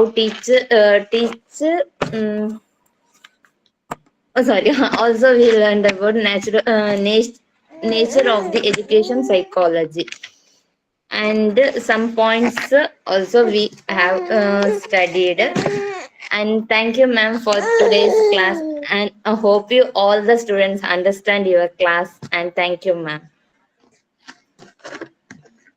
Ma'am, ഇത് assignment topic ഞാൻ ഓർമ്മിക്കലുണ്ട്. But assignment topic ഇതുവരെ ഇട്ടിട്ട ക്ലാസ്സിൽ അതാ എന്ത് remote control of our happiness something അങ്ങനത്തെ assignment തന്നിട്ടുണ്ടായി. So you need to put it in the classroom, right? Sorry, ma'am, mute ആയിട്ടുണ്ട് voice. Okay, some of the assignments are pending that you are telling. You Yes. already discussed in the class and I haven't put it in the classroom. Yes? Yes, ma'am. Yes, ma'am. Because we all written, ma'am, but in classroom it does not. Waiting for it to come in the class. Okay. Yes, ma'am. And also record, ma'am. Record also. Almost every student completed first record, ma'am. First record already done. Okay, I will give the detail. I haven't give the details of second and third. No, ma'am. You just discussing about the fourth record, the puzzle. Briefly explain, ma'am. Next class we. Okay, I will explain in detail. Okay. Okay, ma'am. Thank you. Okay, thank you for reminding me. Thank you so much. Thank you, ma'am. Thank you, ma'am. Bye. Thank you, ma'am.